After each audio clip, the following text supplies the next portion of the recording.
My name is Jane Hollister. I'm 68 years old, and for more than 30 years, I worked as a bookkeeper at a small manufacturing company just outside Tacoma. I used to think numbers were the safest thing in the world. They didn't lie. They didn't change their tone. They didn't raise their voices. But life can turn quiet things into something darker before you even notice. If you've ever felt alone in your own home, or wondered how the people you love the most could hurt you, the deepest, stay with me. And if stories like mine help you feel less alone, I'd be grateful if you followed the channel so you don't miss the rest of what happened. I didn't expect anyone to knock on my door that night. The lights were out, not because I wanted them off, but because I couldn't afford to keep them on. I sat in my living room under 3 sweaters, wrapped inside an old blanket Tom and I bought on a road trip back in '89. The house was so quiet, I could hear the refrigerator humming even though there was almost nothing inside it. I remember thinking the quiet felt heavier than the dark. Then the doorbell rang.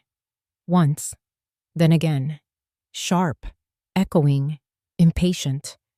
I didn't move at first. My legs were tired. My stomach hurt in that dull, familiar way it does when you haven't eaten real food for a while. When the bell rang the 3rd time, I whispered a small prayer and stood up.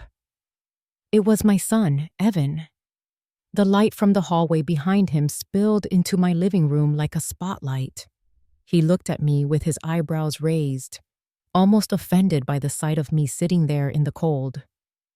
"Mom, what on earth are you doing in the dark?"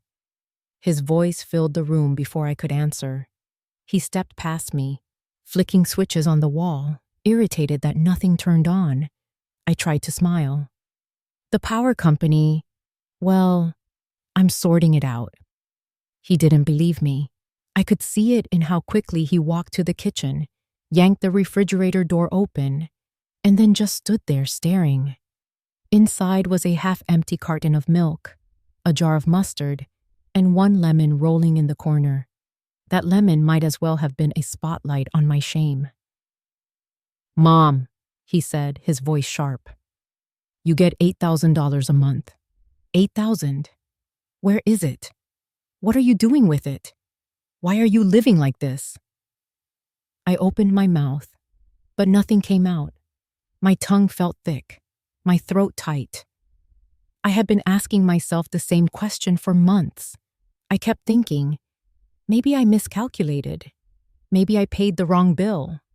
Maybe it was my fault. I started to doubt my own mind. Evan rubbed his forehead in frustration, then went to the small drawer where I kept my mail. He pulled out the unopened envelopes, tearing them open one by one.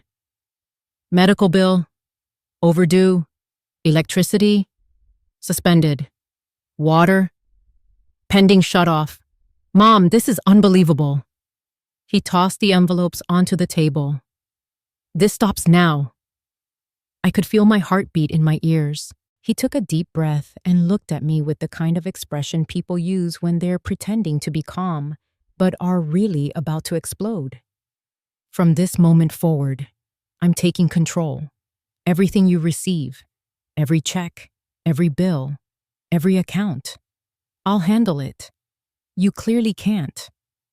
Something inside me flinched, not loudly, just a small tightening in my chest, a place I didn't know still had strength. He kept talking, pacing the room like he was inspecting damage in a rental house. "I'll move your pension into a separate account. I'll manage the payments. You won't have to worry about anything." He said it like it was a kindness, but kindness doesn't sound like a verdict. For a moment, I wondered if maybe he was right. Maybe I did need help. Maybe this was just part of getting older. My hands shook slightly as I held my blanket around me. I felt smaller than I ever had, but then he turned toward the door, muttering something about people who can't manage themselves, and that small tightening inside me pushed upward. It wasn't anger, not yet. It was more like the faint memory of dignity, buried under months of fear and hunger. I didn't ask you to take control, I said softly. Evan paused. Just a second. Just long enough for the temperature in the room to shift. He didn't turn around. He just scoffed. Mom, you don't know what you need. Maybe he thought I was too weak to argue. Maybe he thought I would just sit there, wrapped in my blanket, grateful for whatever scraps of attention he offered. But I wasn't made of scraps. And this wasn't the boy I raised. This was someone who had already decided who I was allowed to be. He walked toward the front door, taking my spare house key from the hook without asking.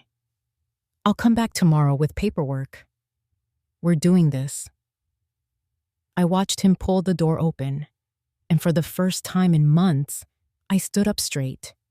It felt strange at first. My knees trembled, my hands were cold, but the movement itself, it felt like remembering an older version of myself, a version Tom used to see so clearly. Evan, I said, just his name, quiet, but steady enough that he turned. He looked at me with surprise, like he hadn't expected me to rise. The hallway light framed his face, and I saw something flicker there. Not guilt, not concern, something closer to fear. Just for a second. A tiny shift, but real enough to send a ripple through the air between us. He didn't say anything. He just stepped out and closed the door behind him, leaving me in the dim silence again. But the room didn't feel as heavy as it had an hour before. Something had shifted. Maybe it was small. Maybe it wasn't enough.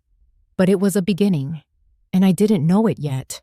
But that single moment, me standing up, was the first crack in everything Evan thought he controlled. I barely slept after Evan left. The house felt even quieter than before, as if the walls themselves were holding their breath. I sat in the living room with my blanket pulled around my shoulders, staring at the thin line of dawn creeping through the blinds. It painted a pale stripe across the coffee table, where all the torn envelopes still lay. I didn't touch them. I couldn't. Each one felt like a bruise I wasn't ready to press. Around 9 in the morning, I heard a car door slam. Not a gentle sound, sharp, rushed, impatient. A moment later, someone knocked on my door without waiting for an answer.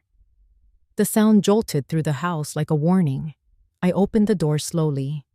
Evan stood there holding a thick folder, a manila one, already creased at the edges as if he had been gripping it too tight. He didn't even say good morning. He walked past me like he owned the place. Sit, he said, tapping the arm of the sofa. The way he said it made something in my chest tighten. But I sat. He dropped the folder onto the coffee table and flipped it open. Dozens of papers, typed neatly, clipped together in sections. I recognized some of the forms. Financial disclosures, insurance updates, even medical authorization forms. Others looked unfamiliar. Legal documents with long paragraphs and small print. I simplified everything, he said, as if he had done me a favor. All you have to do is sign. Every page I've marked with a tab. I looked at the tabs. They were bright red. There must have been 20 of them. My breath caught. Evan, what is all this? He didn't answer directly. He just pushed the entire folder toward me. You've been forgetting things. Bills, appointments. Your checkbook is a mess. I can't just stand by and watch you ruin yourself. I haven't ruined anything, I whispered. You're not thinking clearly, Mom. My fingers curled into the blanket. A small tremor ran down my arm. I tried to hide it by folding the fabric tighter around my waist. He reached for my hand. Not softly. He lifted it, placed a pen in my fingers, and held the folder open to the first red tab. Sign. I stared at the line he pointed to. My name was typed neatly beneath it. Above the line was a paragraph about granting authority, full authority, to a designated agent. In this case, Evan. It meant access to every financial account, every medical decision, every signature, every dollar. All of it. My stomach twisted. Evan, this isn't right. It is right. It's what you need. Look at yourself. His voice softened, but only on the surface. Underneath it was a rough edge, a grinding pressure. You were sitting in the dark last night. No food, no power. You don't even remember to take your vitamins. I found the bottle still sealed. He said it like he was building a case against me, like he had gathered evidence. I remember things, I said, but even to my own ears it sounded fragile. He sighed, leaning back, rubbing his forehead the way he used to, do before scolding his daughter. Mom, please, just sign. You'll feel better once I handle everything. He flipped to the next tab and tapped the paper. And this one, and this, and this. Every tap felt like a countdown. Just sign. Don't make this harder. My eyes dropped to my hands. The way the pen rested between my fingers looked strange, like it belonged to someone else. I thought of Tom. I thought of the way he used to place his hand over mine when I was nervous. The letter he left me the year before he passed, one I kept tucked in a drawer upstairs. I hadn't opened it in months, maybe years, but I remembered one line as clearly as if he'd whispered it the night before. Don't let anyone take your dignity. The words rose up inside me, warm and steady. My spine straightened a little. Not enough for Evan to notice, but enough that I noticed. I need to read them, I said quietly. You don't, he snapped. I explained it already. You explained your version. His jaw clenched. Why are you fighting me? I'm trying to help.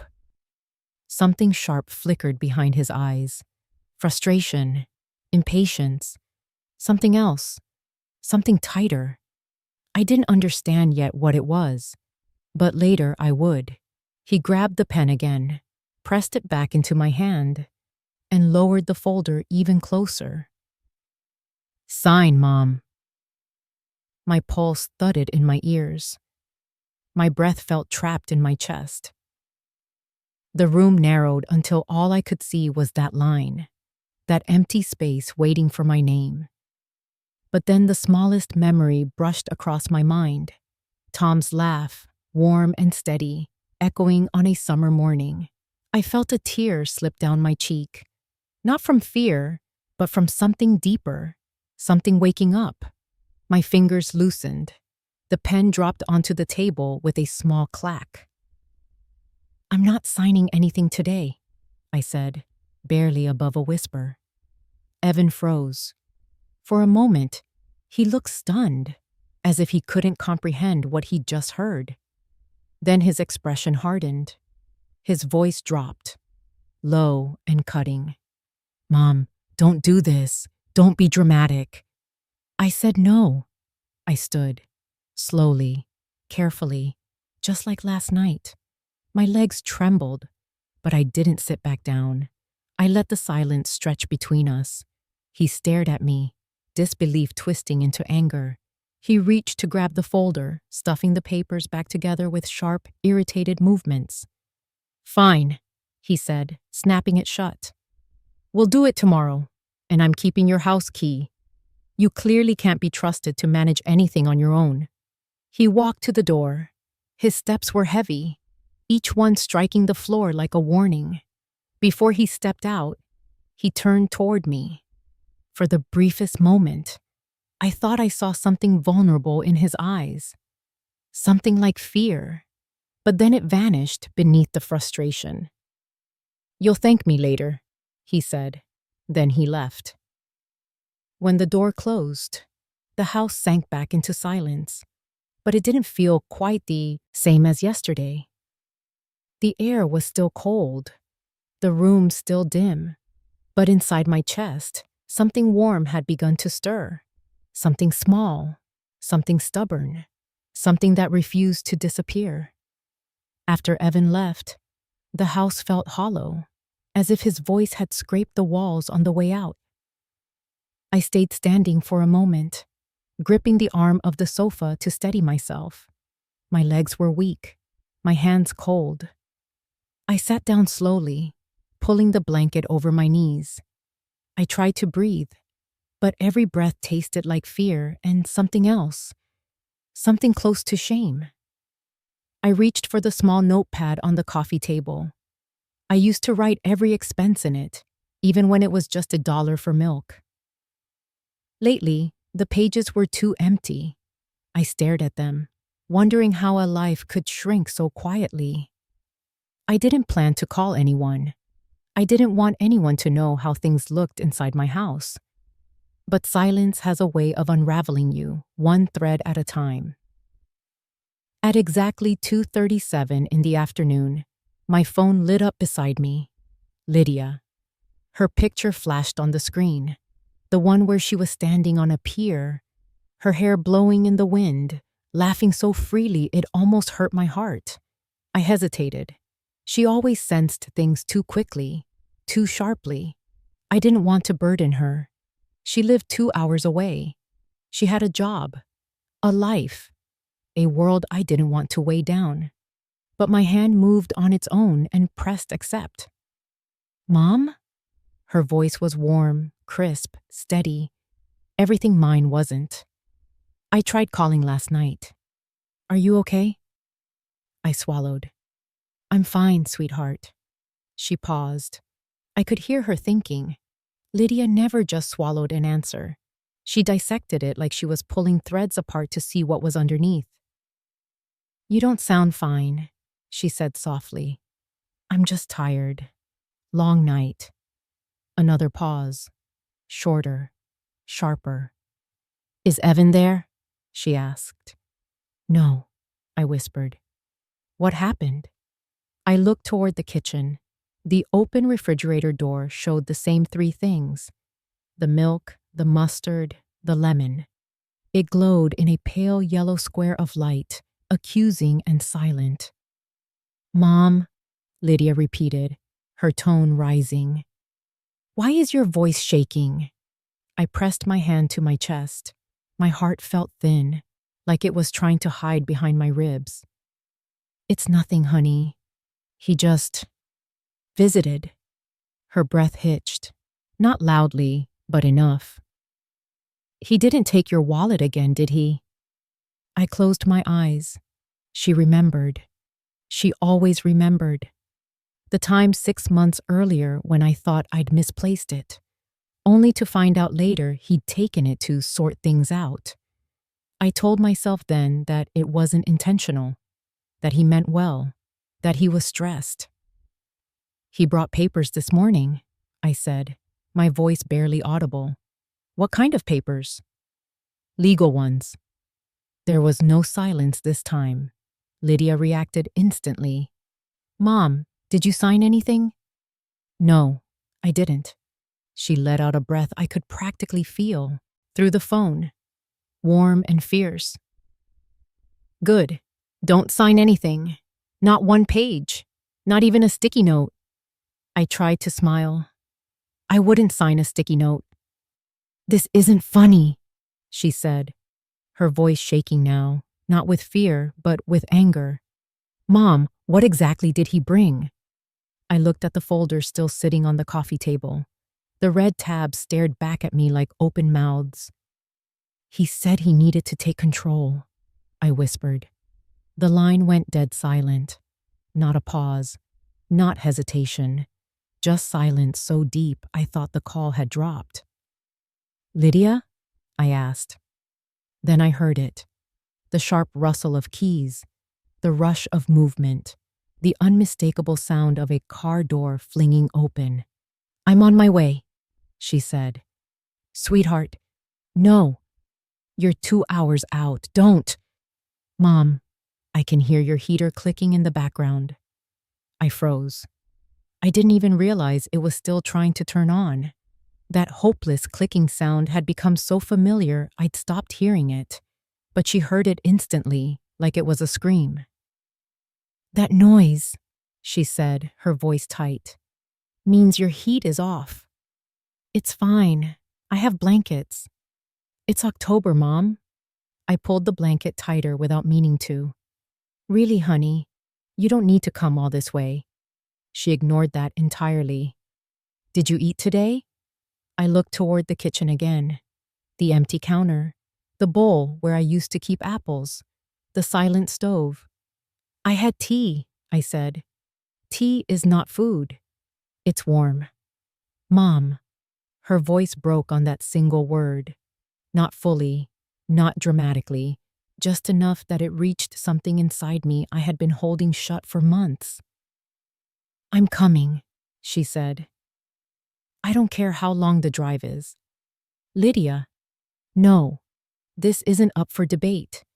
Stay where you are. Don't open the door for anyone. Don't talk to Evan. Don't touch anything he left." Her words were quick now, sharp, almost clipped, the way she sounded when she was trying not to cry. "Just stay with me on the phone for a few minutes," she said quietly.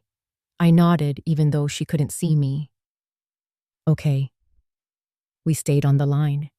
She asked gentle questions. How I'd slept, what I'd been doing earlier, whether I'd taken my vitamins.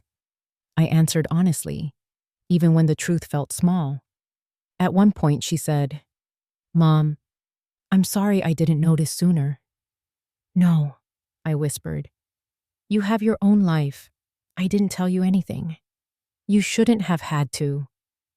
There was a long pause, the kind that didn't hurt, the kind that held something warm inside it. "Mom," Lydia said finally. "Yes, sweetheart. Whatever Evan is doing, it ends now. I promise you that." Her voice carried something I hadn't felt in a long time. Strength, certainty, a kind of fierce love that wrapped itself around me even as the house stayed cold. She drove. I stayed on the sofa. And for the first time in months, I didn't feel completely alone in that dim, quiet room. Lydia arrived faster than I expected. I kept checking the clock, watching each minute pass like something fragile balancing on the edge of a cliff. I stayed seated on the sofa, blanket wrapped around me, listening for the sound of her car. When the knock finally came, it wasn't sharp or impatient like Evan's. It was gentle. 2 taps. Then her voice. "Mom, it's me." My chest loosened. I stood slowly, steadying myself against the armrest, and opened the door. The look on her face broke something inside me. Her eyes swept the room, taking in the cold air, the dim light, the blanket I wore like armor. She didn't say anything at first. She just stepped inside, set her purse down, and wrapped her arms around me. Her coat was warm. She smelled like lavender and the crisp outside air. "Mom," she whispered, her voice trembling. "What has he done to you?" I tried to stay composed, but being held, really held, made something inside me shake. I leaned into her for a moment before pulling back. "Let me make tea," I said softly, but Lydia wasn't looking at me anymore. She was staring toward the kitchen. Her eyes landed on the refrigerator. She walked toward it slowly, like she already knew what she would find, but needed to see it anyway. She opened the door. The light inside flickered against the cold, empty shelves. The milk, the mustard, the lone lemon. A small corner of the refrigerator was frosted from how long the door hadn't been opened. I watched her shoulder rise and fall with a sharp breath. "Mom," she said quietly, This isn't living. I've managed," I whispered. "I get by. Getting by isn't the same as surviving. And this Her voice cracked as she stared at the single lemon. "This isn't what you deserve." She closed the door carefully, almost reverently, as if the sight itself had been too heavy. Before either of us could speak again, the front door swung open. Evan stepped inside as if the house belonged to him. He froze when he saw Lydia. "Oh," he said, his tone flat. "You're here." Lydia straightened. "Did you know Mom didn't have heat? Did you know she barely has food? Did you know she's been sitting in the dark?" Evan rolled his eyes. "She refuses help. I've told her for months she needs support. I've been trying to handle everything. But she's not exactly easy." "Handle?" Lydia repeated. "You mean control?" He scoffed. "If I don't, she'll get herself hurt. Look at this place. She can't keep up with anything anymore. Someone has to step in." My hands trembled at my sides. His words weren't loud, but each one felt like a shove. Lydia walked closer to him. "The power is off. The medical bills are unpaid. The fridge is empty. How is that stepping in? Do you want to explain how those things happen when she gets $8,000 a month?" Evan's jaw tightened. "I've been using the money to manage her accounts. Some of the bills got mixed up.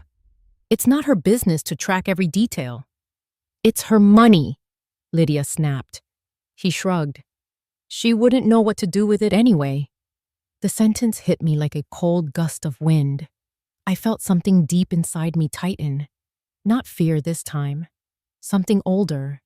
Something sturdier. Lydia turned to me. "Mom, tell him.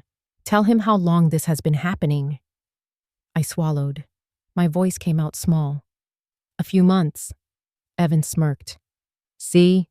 She doesn't even remember. It's been much longer." "That's enough," Lydia said sharply. "You're not going to stand here and talk to her like she's incapable." Evan stepped toward her, but she didn't move. She stood firm, chin lifted. "You don't know what she's been like," he said. "You live in Seattle. You show up when it's convenient." Lydia's eyes flashed. "If I'd known what was happening, I would have come sooner." "You weren't supposed to know," he muttered under his breath. Lydia froze. "What did you say?" Evan didn't answer. He pulled the manila folder from his bag, the same one he pushed toward me earlier, and held it out again. "We're finishing this today," he said, turning to me. "Sign it. Lydia doesn't need to interfere." Lydia snatched the folder before he could reach me. She flipped it open, her eyes scanning the pages rapidly.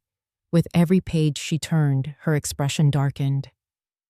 "You tried to get her to sign away everything," she said, her voice shaking with disbelief. "Her accounts, her medical choices, her property, all of it.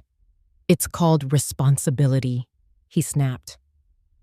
"It's called taking advantage," she shot back. The argument filled the room like heat. I felt myself shrinking again, the way I had been shrinking for months. But then Lydia reached into the folder and pulled out something I recognized instantly. My handwriting. A sheet from my old ledger book, one I used to track expenses down to the penny. A page dated 3 months ago. Notes about my pension check. Perfect math. Perfect order. Perfect memory. Lydia held it toward me.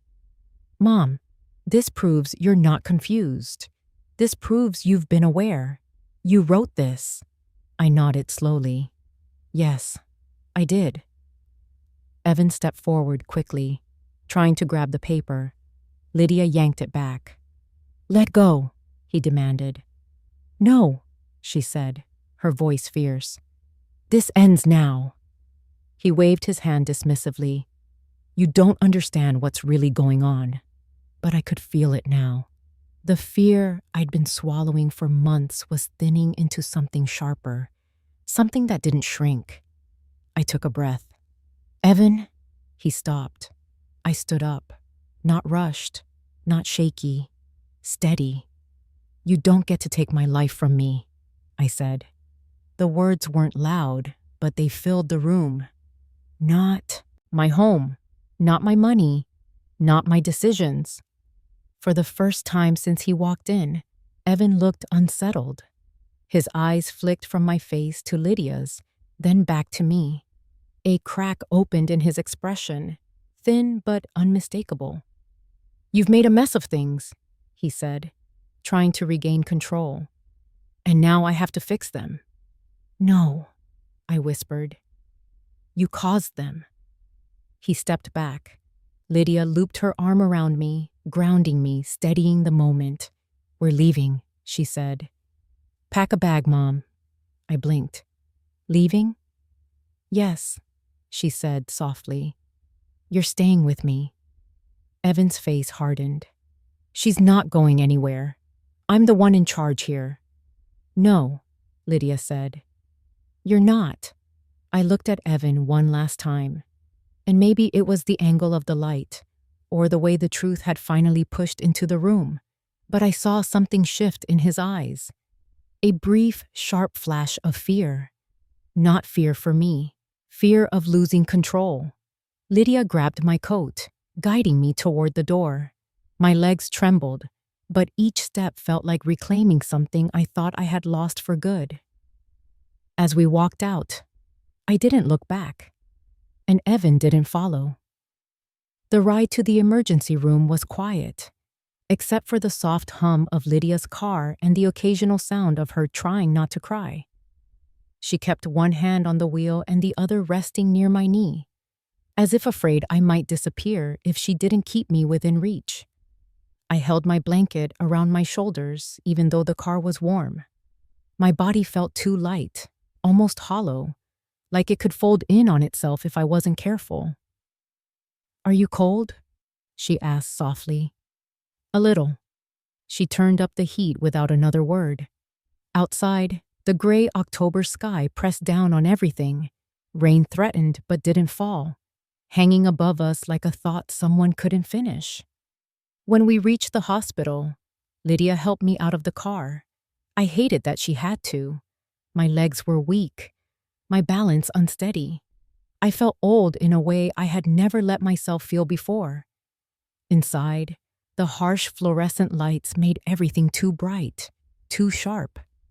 The nurse at the front desk glanced at me, then at Lydia, and her expression shifted instantly from polite indifference to concern. "She needs to be seen," Lydia said.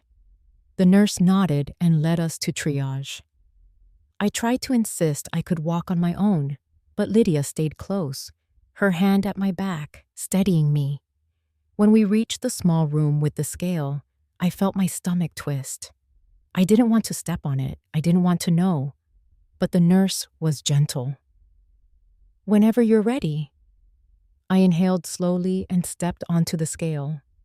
The number appeared, 98 pounds. Lydia covered her mouth. Her eyes glistened.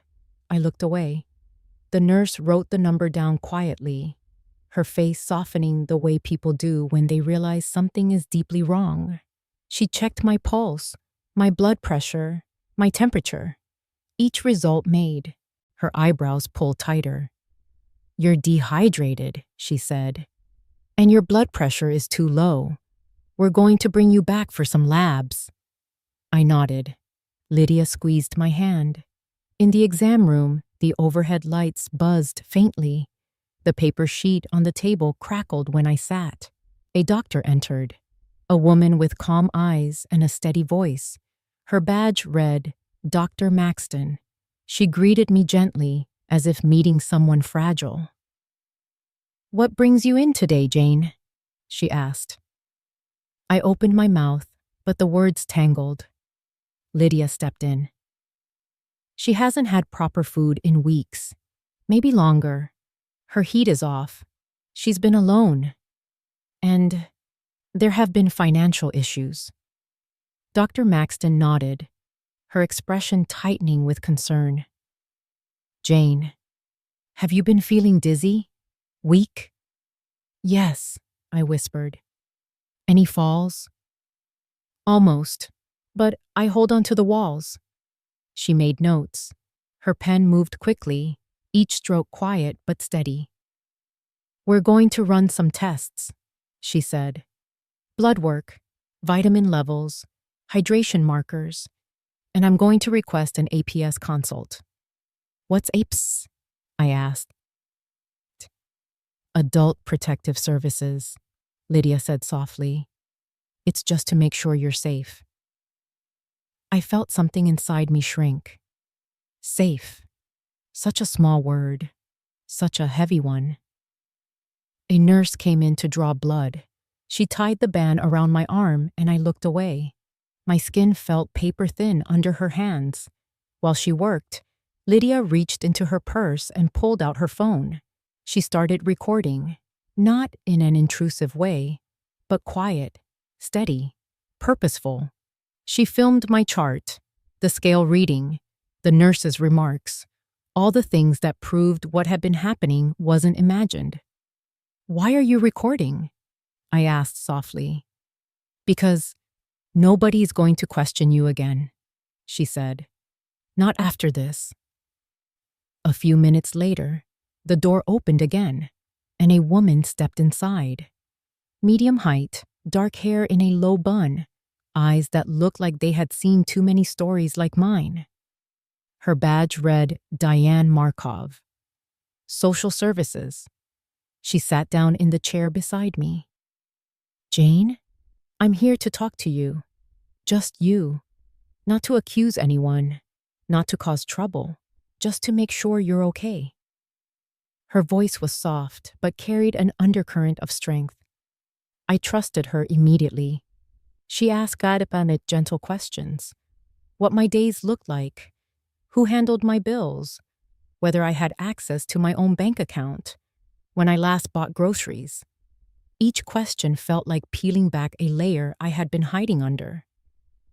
At one point, she paused. "Jane, do you feel you've been neglected?" The word thudded in the air. Neglected. It was the first time anyone said it out loud. My throat closed.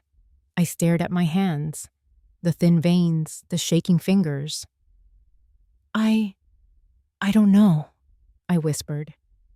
"I thought I just needed to adjust. I thought maybe I was mismanaging things." Diane shook her head gently.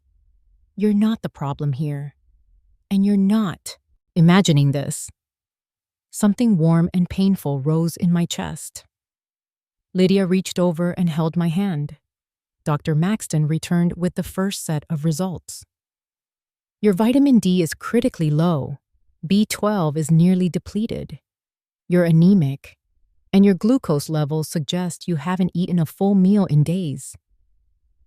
Lydia closed her eyes. A tear slipped down her cheek. "We're admitting you," the doctor said.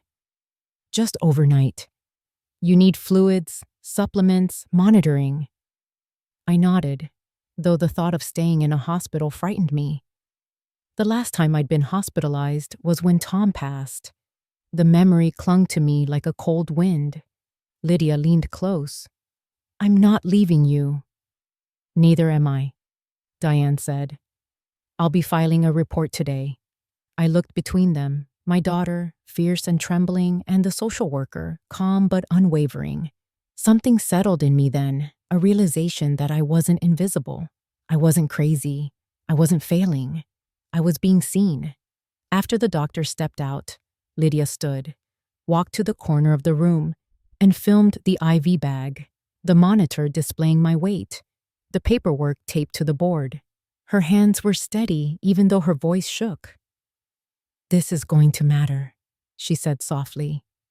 "Everything they ignored, everything he said, this is proof." I watched her, my daughter, the girl I once rocked to sleep, the woman now standing like a shield between me and everything that had been swallowing me whole. For the first time in months, I felt something loosen inside me. Not relief exactly, but a beginning, a soft, trembling shift toward something I hadn't dared hope for. A way out. The laptop hummed on Lydia's kitchen table, an island of blue in a room that still smelled faintly of cold. Lydia opened the browser and moved with focus, like someone following steps she had to get right. "Start with his account history," she said. "I want everything." Numbers filled the screen. Then she opened an Excel file titled Projected Remaining Years. The words sat there like a verdict. Columns listed monthly pension, projected lifespan, and calculated amounts. Certain cells were highlighted. Someone had turned my life into a timetable of what could be taken and when. It wasn't speculation. It was a spreadsheet. Lydia scrolled through browser history. There were searches: how to set up power of attorney, how to change insurance beneficiaries, how to form an LLC, how to forge a signature. Each entry had a timestamp. Some were 2 in the morning, some at 4. My hands started to shake deeply. "He was online while I sat in the dark," I said. "He was," Lydia answered. The late-night searches looped around the lemon in the refrigerator and the pile of unopened bills. What I had called forgetfulness looked different now. It had direction. It had a hand guiding it. She opened a PDF of an insurance policy. My name appeared on the signature line. At first glance, the loops were mine. When she zoomed, the flow was uneven. Stops and starts in places where my hand never hesitated. "Forgery," Lydia said. I remembered my ledger, 30 years of neat columns. I knew how my handwriting leaned. The forged signature felt like a stranger had painted my letters. More files revealed transfers into an account called Hollister Ventures. Small amounts at first, then larger withdrawals: 23,000, 4,000. Merchant names read like a travel itinerary: hotel in Las Vegas, kayak outfitter, luxury boutique. It read like someone was spending my money on a life I did not know. Lydia called Eric at the bank. His voice sounded thin over the phone. After a long pause, he said, "There are logins from a device registered to Evan. Some transfers were flagged and reversed, but several cleared. I can pull the logs and prepare statements." "Do it," Lydia said. "Everything, every timestamp, every IP, and freeze any accounts you can." He agreed. The sound of his typing over the line seemed to match the clack of our hearts. Lydia took screenshots and printed pages. She labeled each sheet with a neat note: date, time, source. She slipped them into a manila folder. Each printed image was another little proof that the story in my head, of being forgetful, of miscounting, was not the whole truth. The spreadsheet's highlighted cells haunted me. Projected remaining years, a calculation that reduced my days to numbers. I touched the rim of the laptop as if I could feel the code beneath my fingers. It felt absurd to find comfort in data, but evidence is a strange kind of refuge. She found email headers tied to Hollister Ventures, sent at odd hours. She found search entries made the same nights I had sat in the dark. My ledger and the bank files began to lie side by side on the table, one handwritten, the other digital. The ledger showed careful payments I had made in cash and lists of grocery expenses. Records showed money moving out with purpose. A cold clarity settled over me. Where I had assumed the slow erosion of my life was my own failing, it had a cause. Someone had mapped the exact lines where my life could be pulled apart. Lydia's hands moved fast, steady. "We'll take this to Victor," she said. "We'll bring copies to Diane. We'll have Eric prepare sworn bank logs." She looked at me then, and the look held both pity and a fierce, steady light. "You did not cause this," she said. "You were targeted." Hearing that terrified me and relieved me in the same breath. When night came, I lay awake with the quiet hum of the house. The glow from the laptop had gone, but the images followed me. Pink, highlighted cells, my name on a forged page, transfers to Hollister Ventures. The clarity did not make the betrayal less sharp. If anything, it cut deeper because it was intentional and cold. But clarity gave me something else, a line to hold on to. Proof meant possibility. It meant someone could answer for what had been done. Lydia folded the printed pages into the folder and snapped the clip. "We'll start tomorrow," she said. "We'll put it all on paper." I touched the empty screen once, feeling the echo of those words.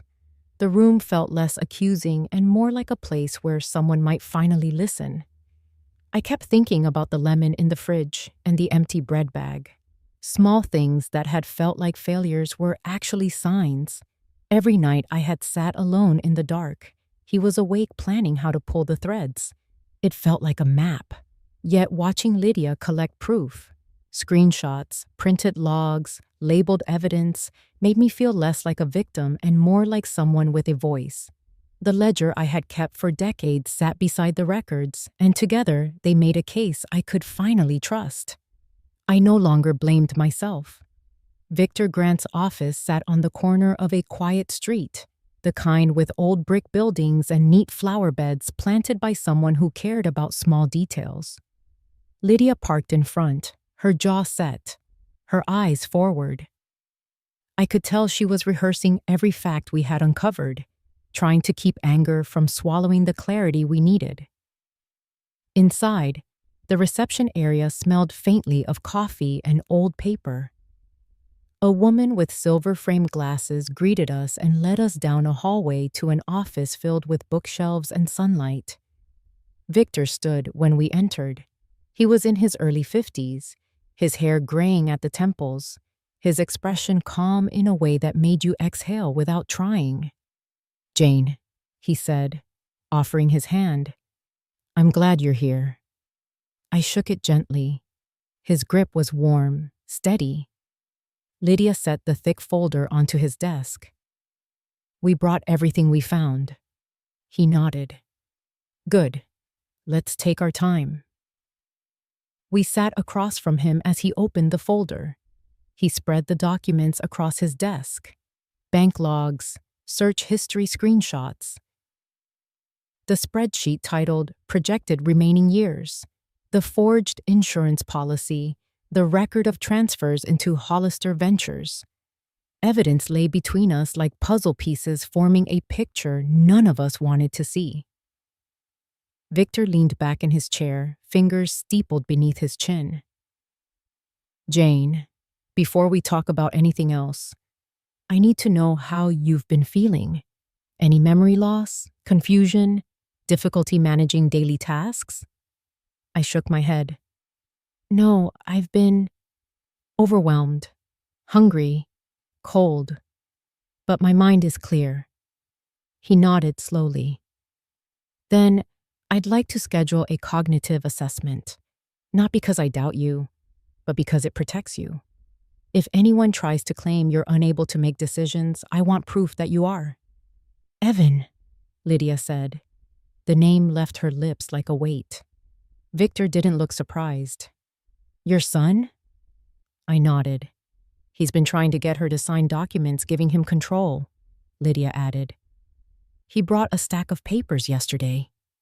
"Did she sign anything?" he asked. "No," I said. "I wouldn't." "Good." He tapped the desk lightly. "Very good." He examined the forged signature on the insurance policy, then held it up against a note I had written for Lydia that morning. The difference was obvious, even to my own eyes. "This isn't your handwriting," he said. "This is sloppy, impatient. Whoever forged this didn't know how to mimic pressure or rhythm. This will be easy to challenge." I looked down at my hands. My fingers curled tightly together. The shame of the past months pressed against me. How I doubted myself, how I blamed my memory, how I kept telling myself I must have been careless. Victor saw the change in my expression. He leaned forward. "Jane, listen to me carefully. None of this is your fault. Elder exploitation is often slow, quiet, designed to make you blame yourself. What you experienced is common, and it's not a reflection of your ability. I swallowed hard. I thought I was losing my mind. You weren't, he said gently. Someone was trying to make you feel that way. Lydia touched my arm, grounding me, the warmth of her hand steady. Victor began sorting the papers again. Here's what we'll do. First, the cognitive assessment. A licensed geriatric psychologist will conduct it. 3 hours, standardized tests. Once you pass, and I'm confident you will, we can invalidate anything Evan tries to claim about diminished capacity. Lydia nodded hard. Good. Second, he continued, we'll freeze any accounts tied to your pension. We'll also notify your bank that no withdrawals should occur without your direct approval. And the LLC? Lydia asked. He held up a page. Hollister Ventures. It's active, registered under Evan's name. I'll subpoena the financials. We'll trace every dollar. He tapped the spreadsheet highlighted in yellow. This file concerns me the most. I stared at the columns of numbers. It felt like he was counting my life. In a way, Victor said quietly. He was calculating the window of opportunity. This is more than mismanagement. This shows intent. And intent is a powerful thing legally. The air in the room grew still. What happens next? I asked. Next, he said, we build your protection. I'm going to help you establish a revocable trust in your name. You'll control it, your assets, your home, your pension. Everything moves into the trust. Only you and someone you choose will have access. I hesitated. Someone I choose? He nodded. My eyes drifted toward Lydia. She looked at me, not pushing, not expecting, just waiting. I choose her, I said quietly. Lydia's eyes softened. Mom. Victor made a note. Done. Lydia will be your co-trustee. She won't be able to act without you, but she'll help oversee everything. A sense of direction formed in the space between us, like a road I had been trying to find in the dark. And the $23,000 withdrawn last month? Lydia asked. Victor flipped through the logs, pulled that specific transfer, and set it aside. We report it. All of it. Diane from Social Services will receive a copy. So will your doctor. This builds a pattern. He gathered the pages into a neat stack. Jane, I want you to hear this clearly. What happened to you is documented, verified, and reversible. You are not powerless. You have evidence, you have witnesses, and you have us. The words settled over me like warm water. When the receptionist walked us out, I felt something new inside me. Not strength yet, not certainty, but something like a small, steady flame that had survived months of darkness. As we stepped into the crisp afternoon air, Lydia wrapped her arm around my shoulders. Mom, she whispered, we're going to make this right. I nodded. The sky above us was still gray, but it felt a little less heavy. For the first time in months, I believed her. Clara Denny's office looked nothing like a place where financial crimes were uncovered. It was bright, almost cheerful, with potted plants and framed watercolor paintings on the walls. But the moment she stepped in, the atmosphere shifted. Clara carried the kind of presence that told you she had seen every trick someone could pull with a bank account. Her eyes were sharp, observant, calculating without being cold. Jane, she said, shaking my hand gently, Lydia told me you've kept detailed ledgers for years. Yes, I said quietly. I've always tracked every dollar. That's going to help us more than you know. She motioned us toward the table where her laptop, a stack of printouts, and 3 color-coded folders were laid out. Lydia sat beside me. her hand resting near my arm as if she expected bad news but refused to let me face it alone. "Let's start with the basics," Clara said, opening the first folder. "I pulled 6 months of financial activity connected to your accounts. I compared them with your ledger." She tapped a page. "Your ledger shows you bought groceries twice in June. Small things: bread, soup, eggs, totaling about $40. I nodded. "But the bank records show 5 withdrawals totaling almost $12,000 that same month." The room felt suddenly smaller. Where did it go?" I asked. Clara slid another sheet closer. "Trips, multiple transactions in Las Vegas, a hotel suite, a kayak purchase for almost $5,000, designer items, restaurant charges, all paid for with your accounts or funneled into Hollister Ventures." My breath caught. "Why kayak equipment?" Lydia shook her head. "Mom, he's been talking about joining an adventure club. He must have used your money." Clara continued. "Then there's this." She pulled out a policy document. "A $600,000 life insurance plan, purchased 3 months ago, with you as the insured." My stomach tightened. "I didn't sign anything like that." "You didn't." Clara zoomed in on the signature. "This isn't your handwriting. It's inconsistent, rushed. The lines shake in places where your hand is steady. This is a forged signature." Lydia let out a quiet breath that sounded more like a tremor. She touched my shoulder, grounding me. The thought that my life had been used as collateral for someone else's spending made my skin feel thin, almost unreal. Clara opened the second folder. "This is where it gets worse." I braced myself. "These transfers didn't originate from your devices. They came from an IP address connected to Evan's home network. The timestamps match nights you sent small payments from your ledger, times you were budgeting and writing grocery lists." "He was taking money while she was trying to save it," Lydia said, her voice tight. "Exactly." Clara turned the laptop around so we could see a timeline she had built. On one side were my ledger entries, neat, organized, written in soft pencil. On the other side were the bank records, withdrawals, transfers, purchases.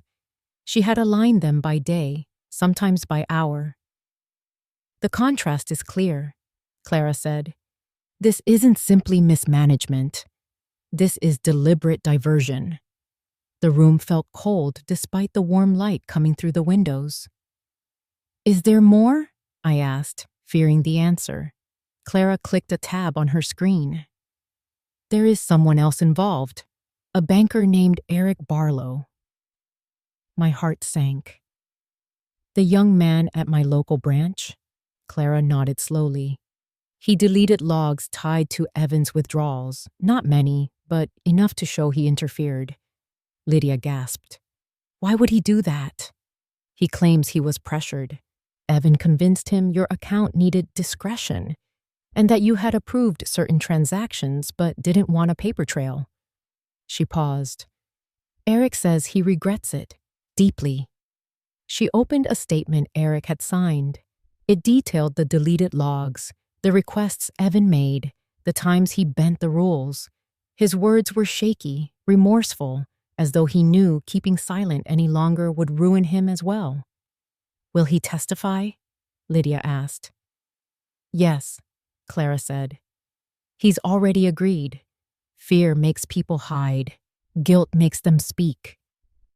She opened the third folder, a thick one with color-coded tabs. "Now, Jane, I want to show you something important." Inside was a summary. Every withdrawal, every forged signature, every nighttime search, every transfer to Hollister Ventures, and a list of things I had paid for myself: oatmeal, tea, a half-dozen eggs, vitamin supplements I hadn't been taking because they were too expensive to replace. I kept telling myself I was forgetting things. I whispered, misplacing money, losing track. You weren't forgetting, Clara said gently. You were being drained. My throat tightened. Lydia slid her chair closer and wrapped her arm around me. I leaned into her, feeling her warmth, her steady heartbeat. Clara's voice softened. Jane, the pattern is clear. What happened to you wasn't an accident, and it wasn't because of age. This was intentional. I closed my eyes. The words were true. They settled inside me not like a wound, but like an explanation I had been searching for in the dark. Clara gathered the documents. All of this goes to Victor. It will become part of the case, and it will matter. She handed me a small stack of printed pages. These are copies for you. I want you to have proof in your hands. Proof that your mind, your memory, your instincts, they weren't failing you. I held the papers. They felt heavier than they should have. Lydia touched my hand. Mom, this is justice beginning, not ending. Clara nodded once. You are not alone. Not anymore. I looked at both of them, my daughter and the woman who had turned numbers into truth. For the first time, I felt the ground strengthening under my feet. Evidence wasn't just cold data. In that moment, it felt like a lifeline pulling me back to myself. Lydia's house was quiet that evening. The kind of quiet that settles after a storm but still carries the weight of everything that's been shaken loose. She made me a cup of chamomile tea and set it in front of me before sitting down with a small leather-bound book I recognized instantly. My ledger. The old one. The one I used before everything began to unravel. Mom, she said gently, I found this in your closet. I reached for it with careful hands. The cover was worn soft, corners bent from years of use. When I opened it, the familiar pencil strokes greeted me. Neat rows, careful entries. I used to take pride in how straight my numbers were, how clear the columns looked under the small desk lamp Tom bought me our first Christmas together. But this time, seeing the pages felt different. Lydia flipped to a section marked by a small paperclip. I want you to read this. I adjusted my glasses and looked down. Today, I only ate half a pack of noodles, so I can save enough for the electric bill. The words blurred for a moment. I blinked, and they sharpened again, cutting deeper this time. Page after page showed similar entries. I had written notes to myself I barely remembered writing. Stretch tea bags 2 more days. Skip vitamins this week. No groceries until next check. Leftover rice will do. A hollow feeling spread through my chest. Mom, Lydia whispered, this isn't normal budgeting. This is survival. I kept turning pages. I wasn't even aware of my hands moving. I found an entry from the week the power had been shut off. Called company. They need payment. I will try to borrow $2 for eggs. I stared at that line until it felt like it pressed itself into my bones. Why didn't you tell me? Lydia asked, her voice cracking. I reached for the edges of the notebook, holding it like something fragile. I didn't want you to worry. You have your own life. And I thought, if I just tried harder, I could make it work. She wiped her face with the back of her hand. No one should have to try harder to afford eggs. Before I could respond, the doorbell chimed. A soft, familiar sound. Lydia frowned. I'm not expecting anyone. My breath caught. A flash of fear rose inside me. But when Lydia checked the window, her shoulders relaxed. It's just Marjorie. She opened the door for our neighbor. Marjorie stepped inside with her usual kind smile, wearing a knitted lavender scarf that matched her gentle presence. She was 70 and had lived next door to Lydia for years. the sort of neighbor who noticed everything but never used it against anyone. "I heard you were here, Jane," she said warmly. "I brought some stew, chicken and barley. Good for strength." I stood slowly and hugged her. She smelled like cinnamon and fresh laundry, a comfort I hadn't realized I'd missed. "Thank you, dear," I said. She nodded, then glanced around the room, noticing the papers spread on the table. "You're going through things?" Lydia inhaled deeply. "We are. Mom's been going through a lot." Marjorie hesitated, then cleared her throat. "There's something I should show you." She took out her phone and tapped the screen. A moment later, she handed it to Lydia. "It's from my doorbell camera," she said quietly. "I didn't want to intrude, but after everything, it feels wrong not to share." Lydia pressed play. The footage showed my house, my porch, me standing outside in a thin coat, clutching my purse with both hands. It was late evening. I could tell because the porch light had flickered once before dying completely. In the video, I rang my own doorbell, twice. Then Evan emerged. Even through the tiny screen, his posture looked harsh, shoulders tense, jaw locked. I watched myself speak. Though the audio was faint, I saw the way I lifted 2 small bills in my hand. $2. Asking for money for eggs. I watched him snatch the bills away. He pointed toward the house, his arms stiff and sweeping like a scolding teacher. Then he stepped inside, closed the door, and left me standing outside for a moment, before the door finally opened again. In the video, I looked smaller than I remembered feeling, smaller than I realized anyone had seen. I pressed a hand to my mouth. Lydia's breath shook as she watched. She gripped Marjorie's arm as if steadying herself. "He locked her out?" Marjorie nodded slowly. "For a minute or two, I thought maybe it was a misunderstanding, but when I heard what happened at the hospital, I couldn't keep this to myself." I stared at the screen, frozen. I remembered that night vaguely. The cold, the shame, the way the darkness felt, like a weight on my shoulders.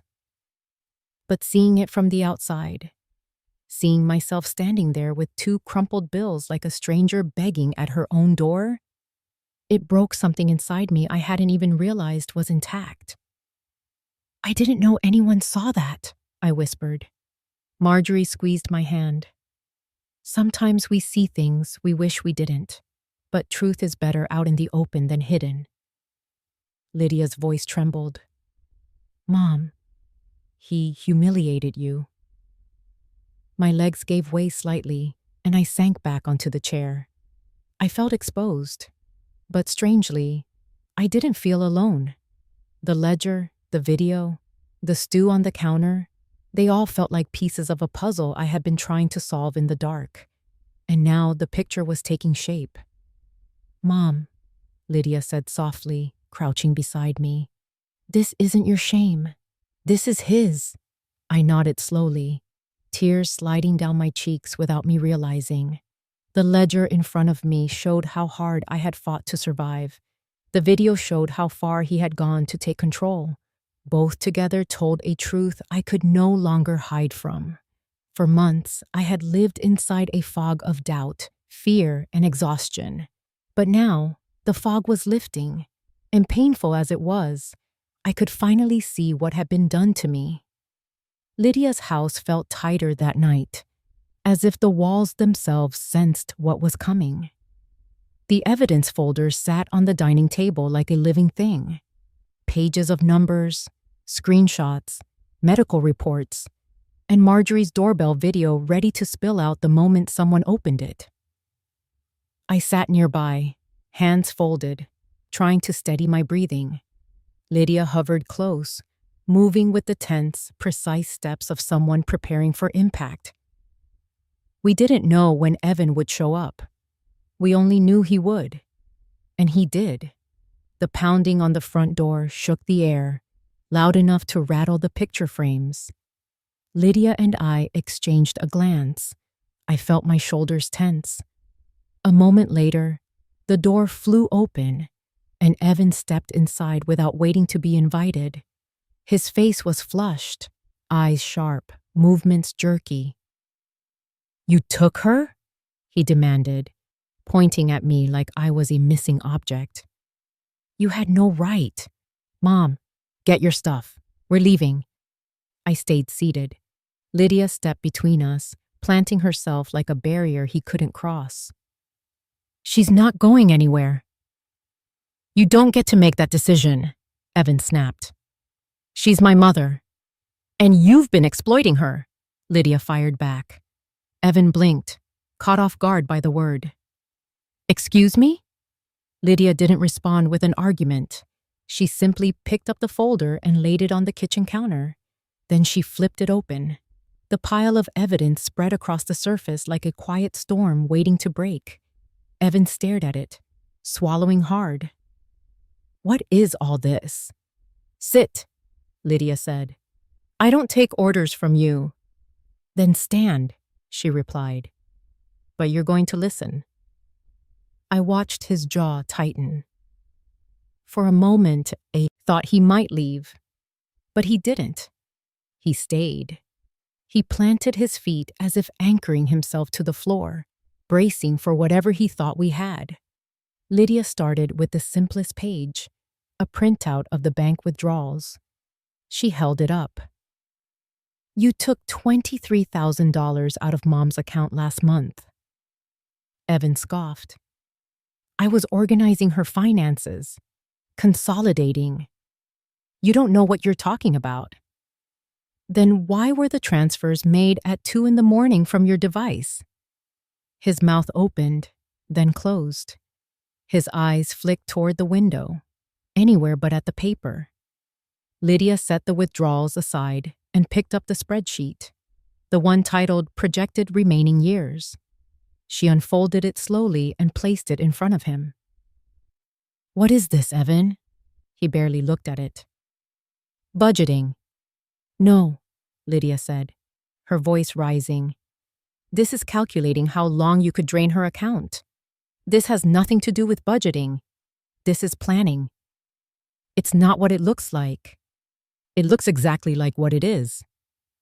He snatched the paper, crumpled it, and threw it on the table. "You have no idea what you're accusing me of." "I'm not accusing," Lydia said. "I'm showing you exactly what you did."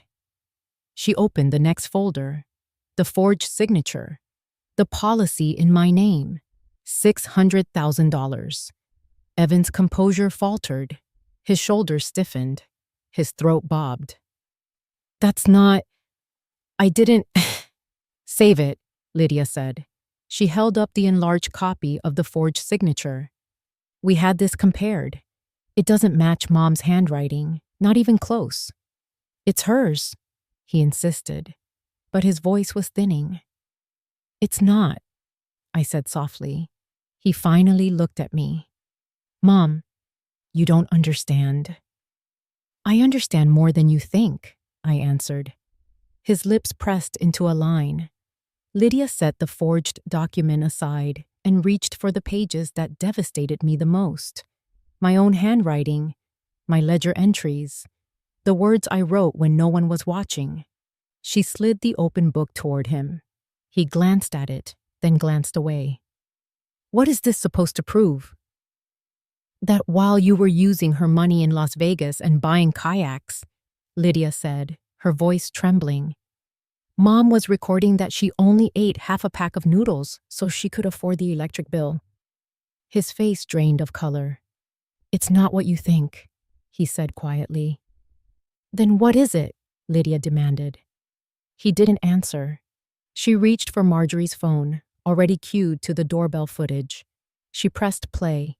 The room filled with the faint sound of my own voice on a cold night, asking for $2 for eggs. The video showed Evan taking the bills, pointing, shutting the door. It showed me standing outside in the cold while he held the power, literally and figuratively. When the video ended, the silence was sharp. Evan's face crumpled for the briefest moment. Not from guilt, from being seen. "Mom," he said, looking at me, tears forming in his eyes. "I didn't think. I wasn't trying to hurt you." Lydia stepped in front of me. "Do not talk to her like that. Not after everything." He pressed a hand to his forehead. "You don't understand what kind of pressure I've been under. The debts, the interest, the calls. I was drowning." "So you used her as a life raft," Lydia said, "and pushed her under." His breath shook. He suddenly looked older, smaller, worn. "Please," he whispered. "We can fix this. I can fix this." "You can't fix this," Lydia said. "Not with excuses." The front door opened quietly. Victor stepped inside, followed by Diane. They had both planned to stop by that evening after reviewing the new evidence Lydia sent. They froze mid-step at the tension in the room. "Evan Hollister?" Victor asked calmly. Evan stiffened. "Who are you?" "Someone who's been reviewing your mother's records."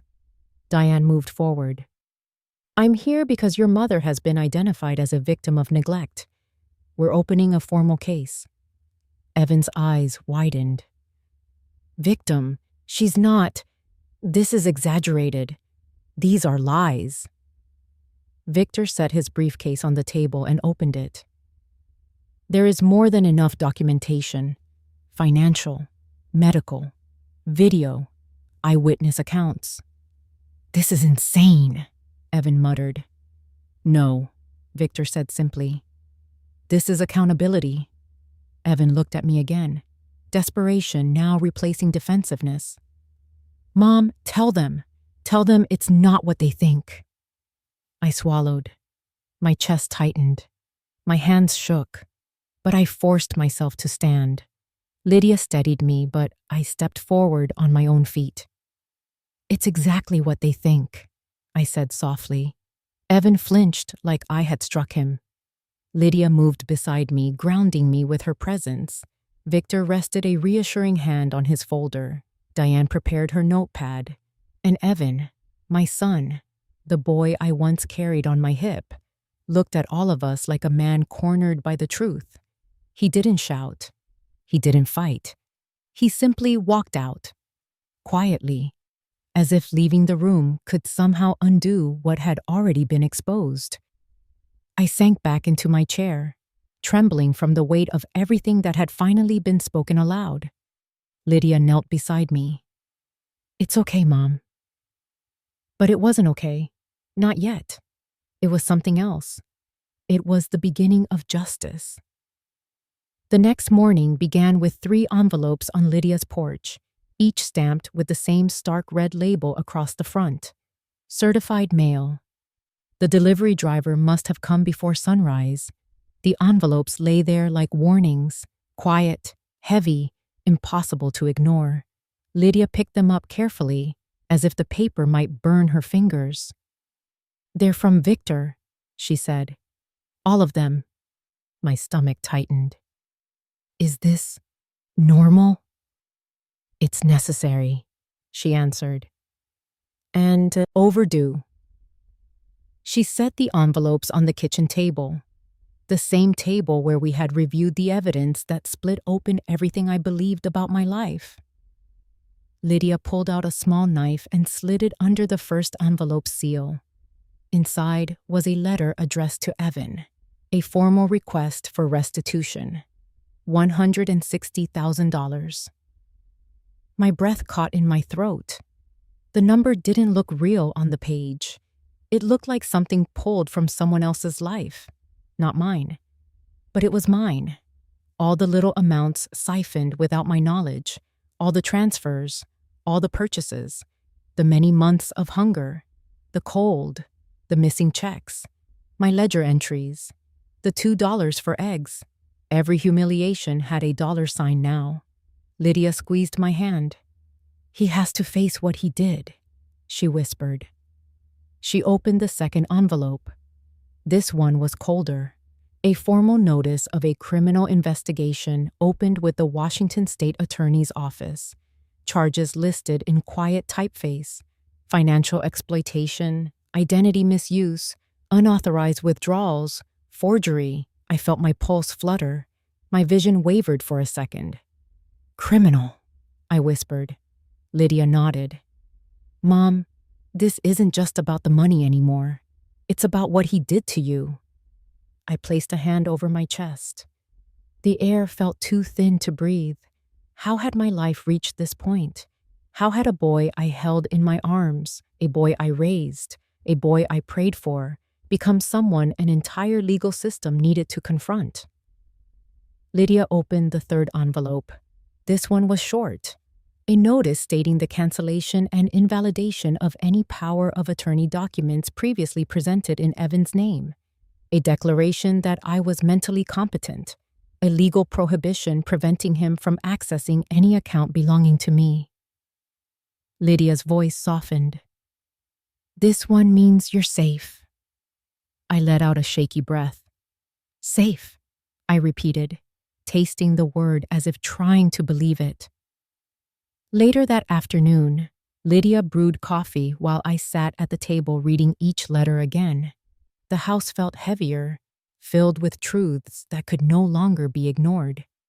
But the weight was different, less like a burden, more like an anchor holding me steady. The phone rang. Lydia checked the screen. It's Victor, she answered on speaker. We got the envelopes, she said. All three. Victor's voice came through calm and measured. Good. Evan needs to receive official notice. I expect he'll contact you, but do not respond. Everything must go through me now. Understood, Lydia said. I swallowed. What happens next? A mandatory interview with the investigator, Victor replied. Eric Barlow is already preparing his statement. At the mention of Eric, the memory of the bank lobby flashed through my mind. His polite smile, his quick nods, his apology when receipts printed slowly. He never looked like someone who would let things disappear quietly. What did he say? I whispered. He's agreed to cooperate fully, Victor said. He admitted Evan pressured him to remove certain transaction logs. He didn't realize the extent of the harm at the time, but he's prepared to testify now. I closed my eyes, relief mixed with sorrow. He's young, I murmured. He made a mistake. Yes, Victor agreed. But he's choosing to correct it. That matters. After the call, Lydia and I sat in silence. The clock ticked above the stove. Rain tapped lightly against the window. The world felt oddly still. Then the stillness broke. My phone lit up. Evan. The screen glowed with his name, as if the letters themselves carried heat. Lydia grabbed the phone before I could reach for it and silenced the call. Her jaw clenched. He got the letters, she said. He's panicking. A few seconds passed. The phone lit up again.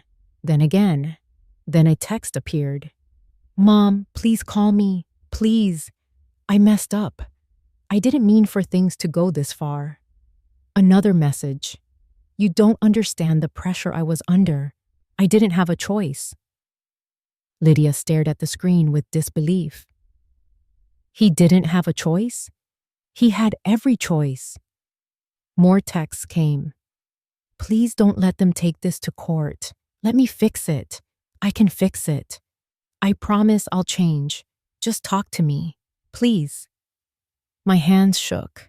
Lydia read every message, her eyes sharp with anger but also sadness. She turned the phone face down. You're not responding. Not one word. I nodded slowly. I know. She placed her hand over mine. He's frightened, not sorry. There's a difference. The doorbell rang. The sound cut through the house like a blade. Lydia froze. Stay here. She walked to the door, looked through the peephole, and exhaled in relief. It's just Eric. She opened the door. Eric stood there soaked from the rain, hair dripping, eyes tired. He carried a thin folder pressed tightly to his chest. "Come in," Lydia said. He stepped inside hesitantly. When he saw me at the table, he lowered his eyes, ashamed. "Mrs. Hollister," he said quietly, "I wanted to apologize. In person." I nodded gently. "You're doing the right thing now." He swallowed. "I never realized how bad things were. Your son said you wanted privacy, that you approved the withdrawals. I didn't question him because I trusted him." Lydia's voice softened. "You're correcting it. That's what matters now." He opened the folder and placed 3 printed logs on the table. "These are the deleted entries, time-stamped. They show every transaction Evan asked me to hide." I looked at the lines of numbers, the small dates in the corner. Each one was a quiet betrayal recorded in black and white. "Thank you," I said softly. He nodded with trembling relief, as if my forgiveness was something he hadn't expected but desperately needed. When he left, the house fell quiet again. The 3 letters, the missed calls, the deleted logs, the trembling apology of a young banker terrified of losing his future. It all pointed in one direction, toward the courtroom, toward the truth being spoken where Evan could no longer talk over it. Lydia placed her hand gently on my shoulder. "Mom," she whispered, "it's all moving forward now." I looked at the papers spread around us, evidence gathered like scattered pieces of myself finally being put back together. "Yes," I said softly, "it is." The courthouse smelled faintly of old carpet and polished wood, the kind of scent that carried the weight of every story ever told inside its walls. Lydia walked beside me, her arm linked through mine, guiding me past the security checkpoint and the rows of benches filled with strangers waiting for their own truth to be heard. My heart beat slowly but heavily, like it was trying to memorize each moment before everything changed. Victor met us outside the courtroom door. His calm presence grounded me. He held a thick binder, neatly labeled. Every page inside it a piece of my life I hadn't known was being stolen until it was almost too late. "Jane," he said gently, "today is about clarity. Breathe. Answer only what's asked. And trust that the truth is stronger than what he tried to build." I nodded, though my hands trembled slightly. Lydia placed her palm over mine. "Mom," she whispered, "I'm right here." When we stepped inside, the room felt colder. The judge sat at the front, her expression firm, but not unkind. The court clerk moved quietly through her preparations. And on the opposite side of the room, Evan stood with his attorney, a man with slicked back hair and a confident stare that didn't match the situation at all. Seeing my son there broke something inside me, but it also hardened something else. He looked thinner, paler, his eyes shadowed, but his expression carried a stubborn defiance, a tilt of his chin that said he still believed he could talk his way out of what he'd done. "Please rise," the clerk called. When we sat again, the proceedings began. The prosecution presented first. Diane spoke about my medical condition the night I was taken to the emergency room. Her words were clinical, but I could hear the sadness beneath them. "Significant weight loss, malnutrition, vitamin deficiencies, environmental neglect," she said, her voice steady. "These are not the results of age. These are the results of sustained deprivation." I watched Evan shift in his seat, jaw tight. Next came Dr. Maxton. She described my test results, the IV fluids, the alarming calcium levels, the dehydration. She explained that my condition was not accidental. "You do not arrive at this state in a week," she said. "It takes time. It takes being denied resources or access." My fingers tightened around the edge of my chair. When Clara took the stand, the mood in the room changed. She carried a quiet precision that made every word land with force. She presented the bank logs, the withdrawals, the timestamps, the transfers into Hollister Ventures, the late-night logins from Evan's network, the transactions made while I was budgeting small amounts for groceries. Every number felt like a small blade. Evan avoided looking at the screen where the records were displayed. Then Clara presented the insurance policy. She zoomed in on the forged signature. "This is not Mrs. Hollister's writing," she said. "The inconsistencies show hesitation, a lack of natural muscle memory. It was signed by someone attempting to imitate her hand." The judge examined the printout closely. Evan's attorney objected, arguing handwriting analysis required more formal review, but Clara had prepared well. She handed over the comparison samples, my ledger entries, a check I had written months earlier, even a birthday card addressed to Lydia years before. The differences were undeniable. The room grew quieter. When Eric took the stand, he looked nervous, his hands twisting in his lap, but his voice was steady. "I deleted the logs," he said. "He told me Mrs. Hollister wanted privacy. He said she asked him to manage the accounts discreetly. I believed him because he came in often and sounded convincing." He swallowed. "I didn't realize the harm it was causing until her daughter came to me." His eyes flicked toward me with regret. "I'm sorry," he whispered. I nodded gently. Forgiveness was complicated, but I understood fear. I understood being pulled into someone else's decisions without seeing the whole picture. His apology felt sincere. Next, Victor called Nina, my former coworker from nearly 15 years at the accounting office. She walked with confidence, carrying a small folder of printouts. "I supervised Jane for more than a decade," she said. "She was the most detail-oriented bookkeeper we had. She handled hundreds of thousands of dollars in transactions with total accuracy." She paused, her eyes softening. "She is not confused. She is not forgetful. And she would never misplace money. If something was wrong with her accounts, it wasn't because of her." I felt emotion rise in my chest. I had always taken pride in my work, and hearing someone publicly defend my competence after months of doubting myself felt like breathing fresh air for the first time. Then came Marjorie. She held her phone as she approached the stand, hands steady despite her age. She described what she saw through her doorbell camera, my knock on my own door, the $2 for eggs, the cold porch light flickering overhead. The video played for the courtroom. A hush fell. Even the judge leaned forward, watching closely. When the footage ended, no one spoke immediately.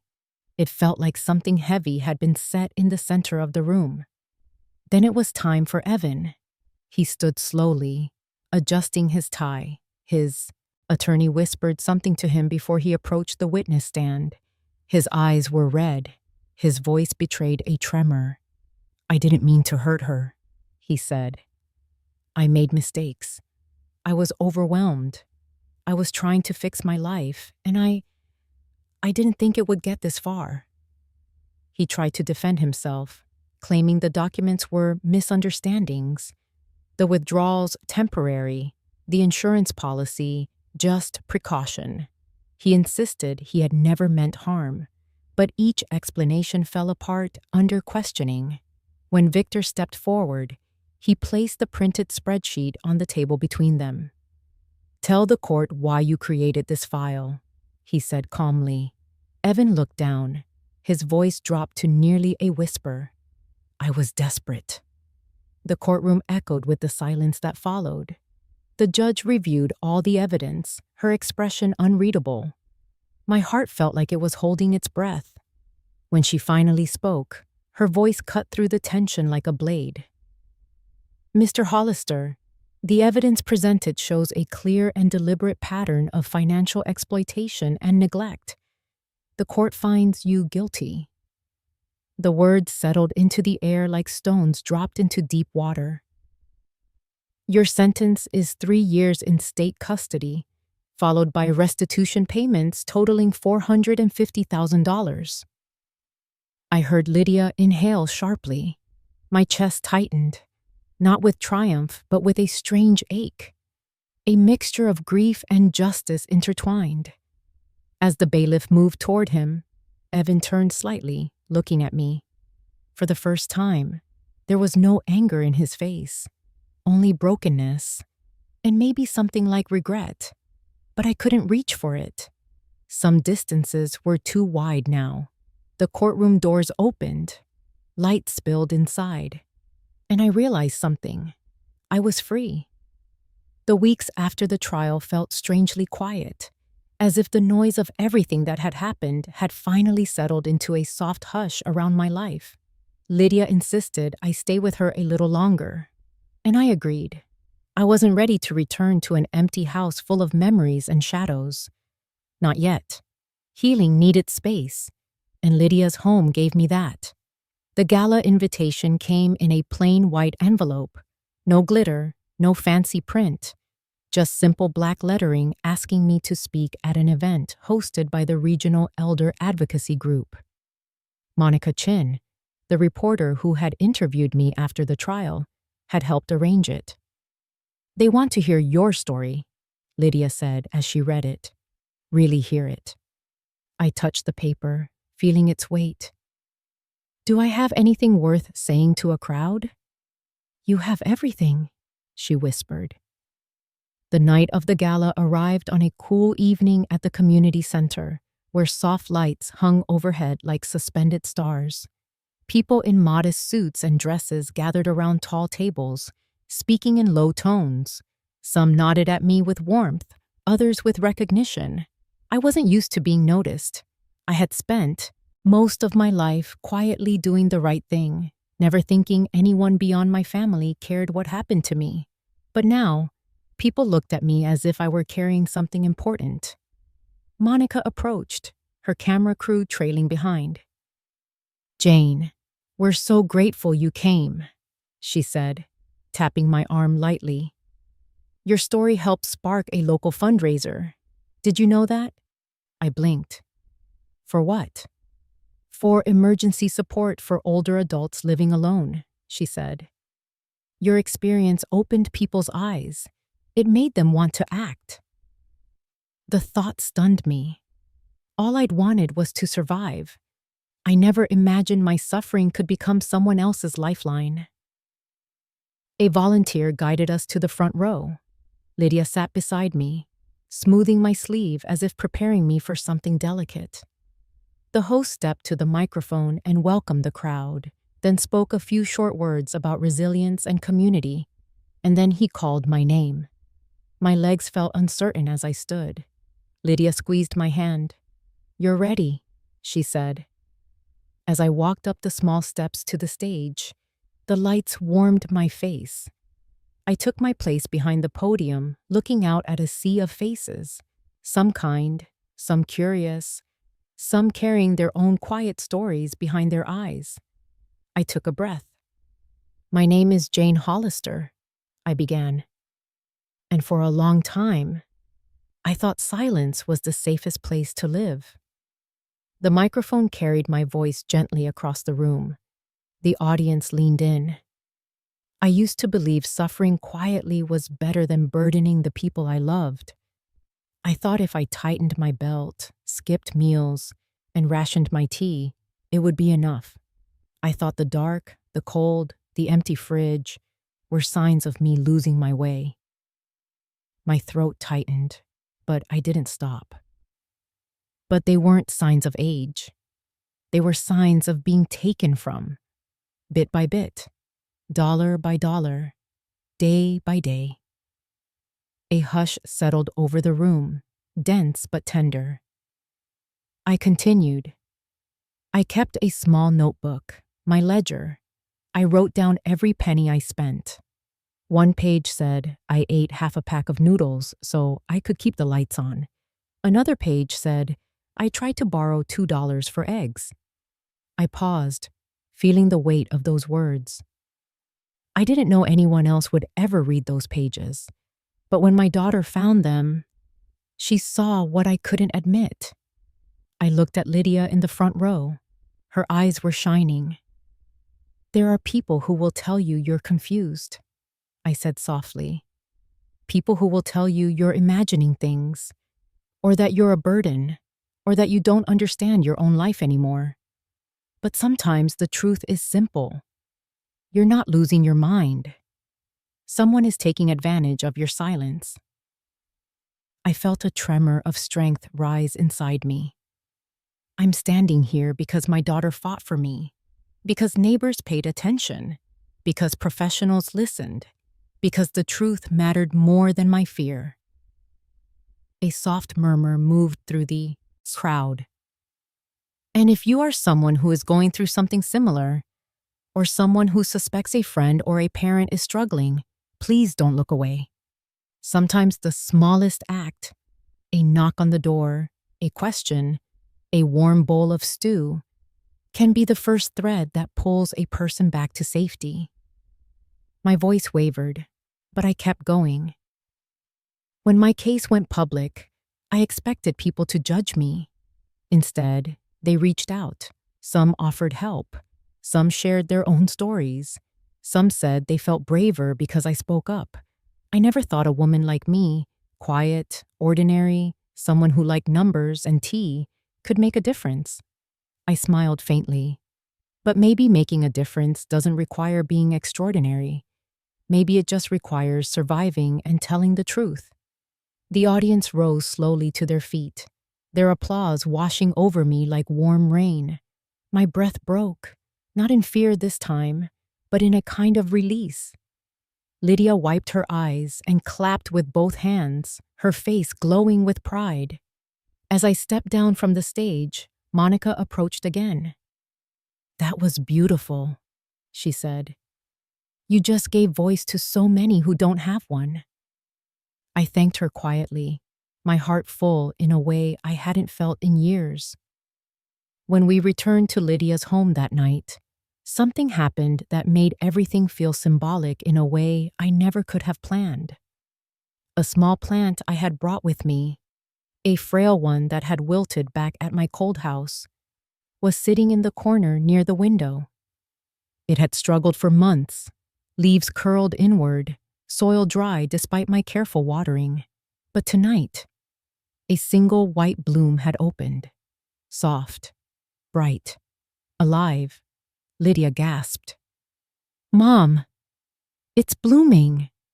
I knelt beside it. My fingers brushed the delicate petals. "It waited," I whispered. "Just like I did." I stayed there for a long moment, feeling the quiet warmth rising around me, filling the spaces where fear had once lived. The bloom wasn't loud. It didn't demand attention. It simply existed, steady and soft, like a promise of something new. And for the first time in a long time, I felt myself blooming too. Lydia was in the kitchen when the knock came.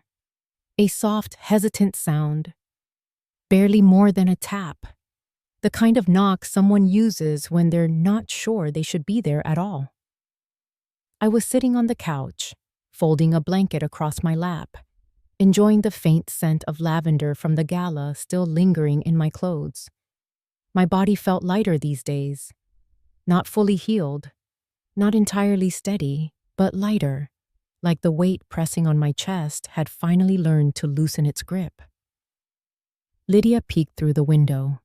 Her expression changed instantly, tightening with surprise.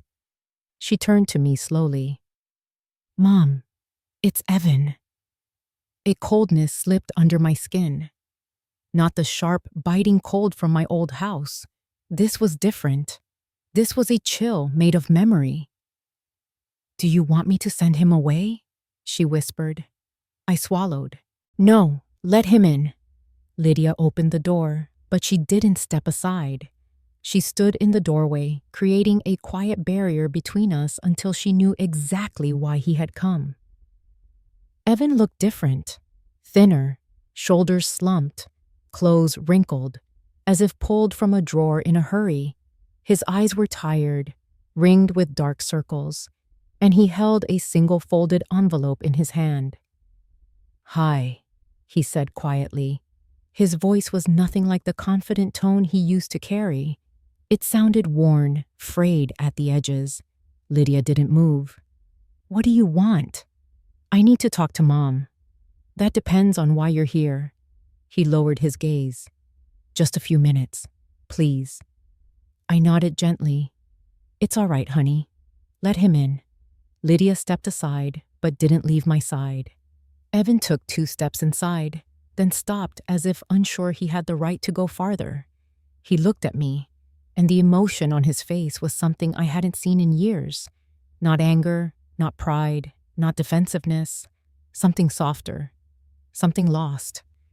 "Mom," he said, I wrote something for you." He extended the envelope with a shaking hand. I took it carefully, feeling the faint imprint of his grip on the paper. The weight of it felt heavier than its size suggested. "May I sit?" he asked, and I nodded. He sat across from me, hands clasped together, as if holding himself in place. Lydia stayed near the door, arms crossed, watching him with guarded eyes. I unfolded the letter slowly. "Mom, I know you don't owe me anything. Not your time. Not your forgiveness. Not even this moment. But I needed to write this because it's the only way I know how to say what I've never been good at saying out loud. I ruined things. I hurt you. I ignored you when you needed me. I took what wasn't mine. I told myself it wasn't that bad. I told myself I had a plan. I told myself I'd fix it before anyone got hurt. But you got hurt, and I can't take that back." My hands trembled. The words blurred. I blamed my choices on debt and pressure. But the truth is, I knew better, and I still let everything spin this far. I'm not writing this to excuse anything. I'm writing it because I don't know how to live with the way I spoke to you, the way I treated you, the way I left you in the dark, literally and in every other way. I don't expect you to forgive me. I don't deserve forgiveness. But I hope someday you find a place in your heart where my name doesn't cause pain. I'm sorry. For everything. Evan. I folded the letter slowly, breathing through the sharp ache rising in my chest. Evan didn't look up. His shoulders were hunched forward, like he was bracing for a blow. I spoke quietly. "Thank you for writing this." He nodded, but his chin quivered. I meant every word. The silence between us stretched, not hostile this time, not cold, just filled with the truth we could no longer avoid. He finally lifted his eyes. "I saw your speech online," he said softly. "Mom, you were incredible." I looked down, suddenly shy. "I just told the truth." "I didn't think I'd cry watching it," he said with a weak laugh. But I did. Lydia shifted slightly. She wasn't softening, but something in her posture loosened. A guarded compassion, cautious but present. Evan rubbed his palms together. "I know I can't undo what I did. I know restitution will take years. I know the sentence is mine to carry. I wanted you to hear from me before I go in." He paused. "I wanted you to know that I don't blame you for any of it. None. You did what you had to, and you were right." The words cracked something open inside me. Not forgiveness, not yet, but something like acknowledgement. A place where grief and love could sit without fighting each other. "I don't hate you," I whispered. Evan's breath broke. He bowed his head, covering his eyes with his hand. But I can't pretend it didn't happen, I continued gently. And I can't make this easy. He nodded. I know, he murmured. I don't want easy. His voice shook again. I just needed you to know I'm sorry. Lydia stepped forward slightly. Mom needs time. And space. Evan nodded again. I'll give her that. He rose slowly, wiping at his face with the back of his hand. Thank you for letting me come. I didn't stand. My body felt heavy and light all at once. At the door, he turned one last time. His voice was barely audible. I'm glad you're safe. Then he stepped outside, closing the door behind him. The silence that followed wasn't empty. It didn't echo. It simply settled, like a veil placed gently over an open wound. Lydia crossed the room and sat beside me. Mom, she whispered. Are you all right? I nodded. I think so. Do you want to talk about it? I shook my head. Not right now. She wrapped her arm around me, and I leaned into her. The letter was still warm in my hands. The ink smelled faintly of the past. And somewhere deep inside, grief and healing moved together like two tides learning how to share the same shore.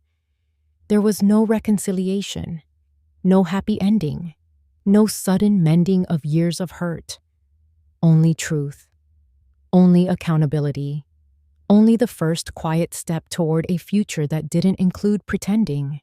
And for now, that was enough. The morning light filtered softly through Lydia's kitchen windows, the kind of light that didn't rush in but slowly unfolded across the counters and floorboards.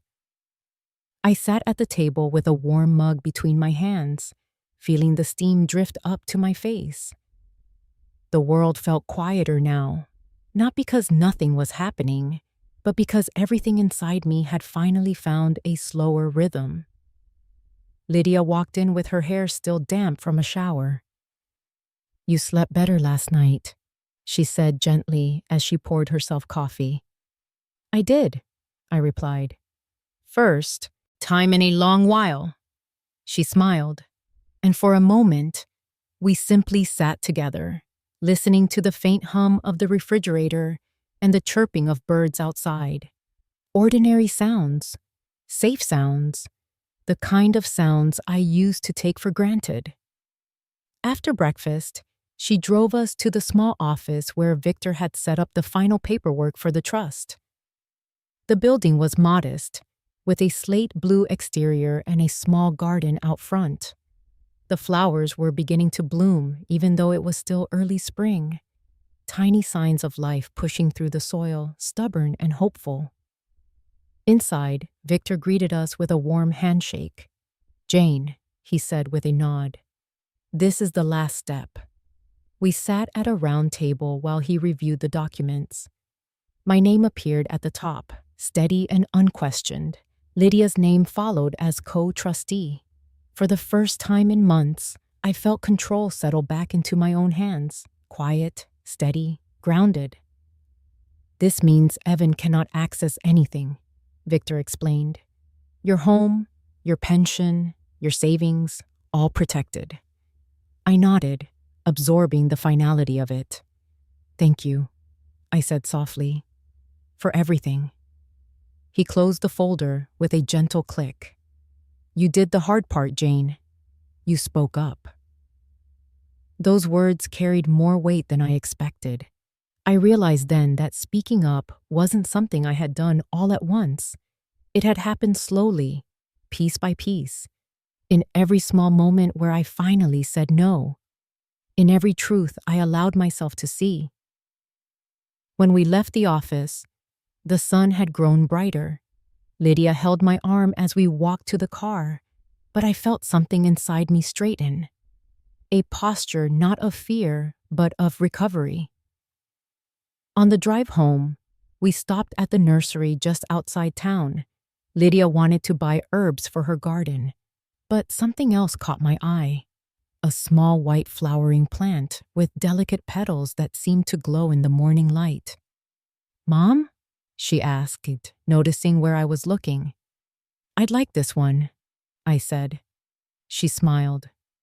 Then we'll take it home. Back at her house, I placed the plant near the window beside the bloom that had surprised us weeks earlier. The two looked like they belonged together. One newly alive, the other a survivor finally thriving again. Around midday, we attended a community meeting about elder support programs. They invited me not to speak, but simply to be present. People recognized me from the gala.